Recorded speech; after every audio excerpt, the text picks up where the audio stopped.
Today I wanted to investigate a theory that was suggested to me about the Ultra Beasts being the 7 deadly sins. Before I get to that though, I just want to let you know that I will be changing around the community shirt store, so if there was a shirt that you were really interested in, you should probably go and get it while you can. And once more, those who donate on Patreon get to see these videos a day early for just $1. Check out my Patreon, as I've also changed my reward tiers recently. Although this theory is not mine and possibly a little bit crazy and stretching for evidence, I still think it's interesting to look at and possibly debunk. So sign in and get ready to add to the discussion as we find out what sins represent which Ultra Beasts.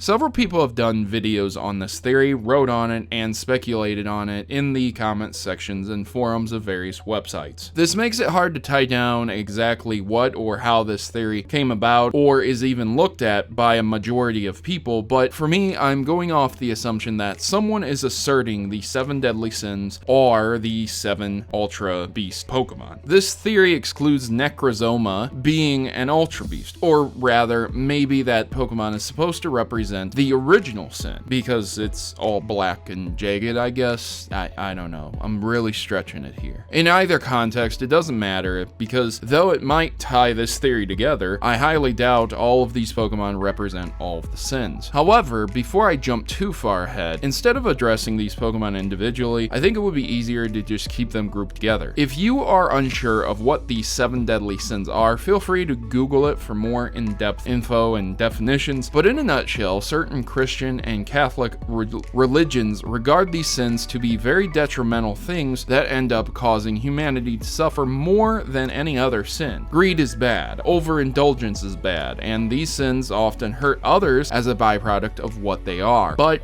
that is an extremely condensed form of the 7 deadly sins, so for more info you can take a link in the description below. While there are some Ultra Beasts that represent lust and gluttony, I would like to express that these Pokemon collectively do not represent all of the sins. Some Pokemon designs are often inspired by various things, often world legends, and I personally think that these Pokemon are influenced by social connotations more than the religious ones of the 7 deadly sin idea. With that said, it's not that they are not also borrowing from that trope, because it's a common one. It's a common writing technique and very easy to write characters for in a certain way. Looking at Pokemon like each Pokemon is an independent character, you can start to see writing as a method of character development, each character filling in a plot gap or a hole or a trope. By taking and utilizing very common tropes, it's very easy to write very one-dimensional characters that are often inspired by one small event or one small area of social connotations or one major one to fill in holes and gaps in stories. But collectively doesn't really make sense. One of the Ultra Beasts is an electric tree, and come on, think here.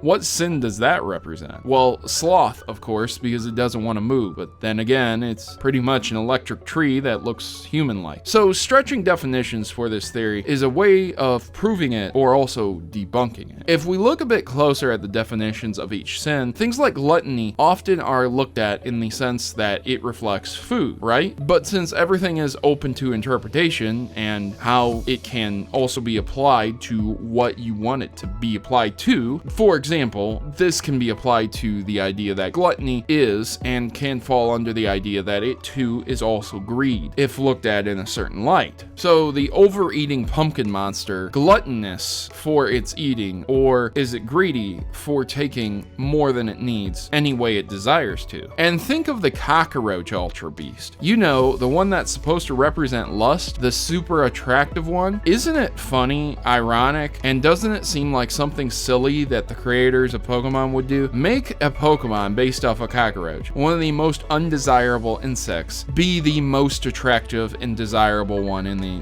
Pokemon universe. It's hilarious to think about that Pokemon as a character instead, and we see some silly fun writing being done. Because not all of the Ultra Beasts line up with the 7 deadly sins, I personally do not think that they are represented by that. It's easy to see that stretching the definitions are what gets this theory by, and while sometimes that is very fun, it's also hard to confirm a theory when not all of the evidence lines up to supports it. But as I said, maybe you interpret the Ultra Beasts as 7 deadly sins. Maybe my methods and interpretations of the Ultra Beast is completely wrong. Let me know what you personally think and why you think it. As for me, I would really appreciate your liking and sharing of this video to other people curious about the Ultra Beast. I have been your host, Protomario, and I'm signing out. As always, good gaming, God bless, and thanks for watching.